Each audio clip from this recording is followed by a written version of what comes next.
Good morning, James Hornsby family.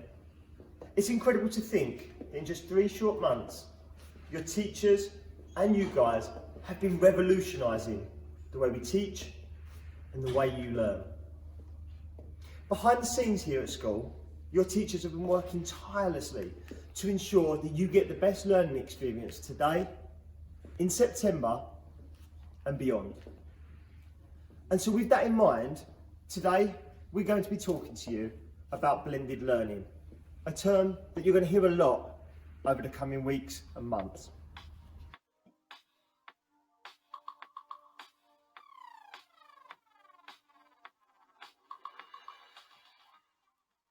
Blended learning describes a fundamental change in education design by utilising a combination of digital learning objects and active learning methods to improve the learning experience and outcomes.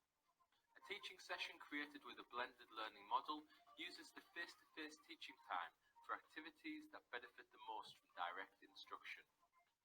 There's general consensus that blended learning has 3 main components: face-to-face active learning activities facilitated by an educator, digital learning objects, often bite-sized chunks of information, and structured independent study time guided by the face-to-face teaching experience. There is no set percentage for each of these components, and the amount of blend can vary from session to session. The move to blended learning supports the role of the educator to shift to a more facilitation role.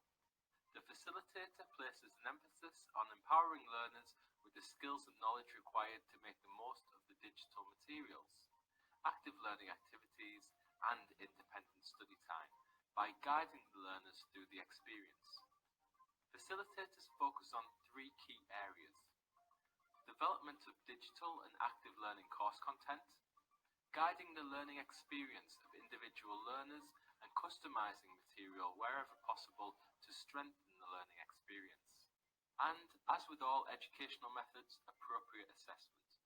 Blended learning has already produced an offshoot called flipped learning that's quickly become an approach of its own, and is covered in an additional video in the series.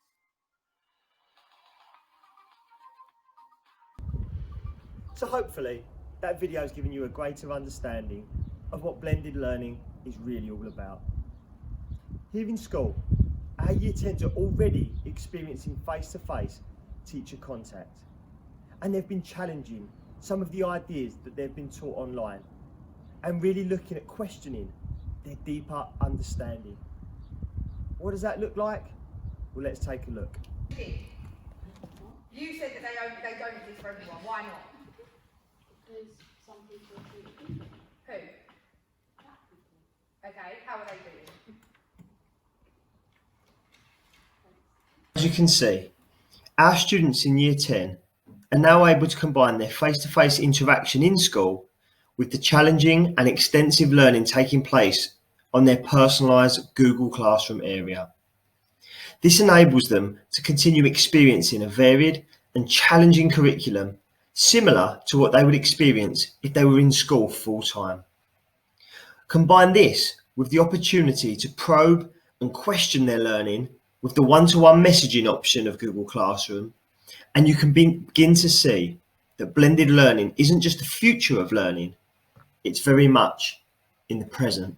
Finally, over the past few weeks, each department has been uploading a range of face-to-face lessons via our newest platform, Planet eStream. Now, Planet eStream is able to combine the strengths of both the face-to-face and Google Classroom style lessons so that your interaction with teachers doesn't just end at the school gates. Student challenge is at the heart of everything we do here at James Hornsby, and so it's vital that we support you through this process. You can filter your lessons by subject, year group, and even teacher, so that your learning experience is as personalised as it can possibly be. There's no mistaking that change can be tough at times, but in our extended family, we need to make sure that nobody is left alone. Via EduLink and the school website, you can find the blended learning help sheet in front of you, which takes you step by step through each online platform, and even provide you with a direct email for our IT support team. So everything you need really is just a click away. So as you can see, blended learning really is the future of teaching. And I hope today has gone some way to explaining what you can expect in the future. But remember, we can't do any of this without your support. So please make sure that when September comes, you're ready.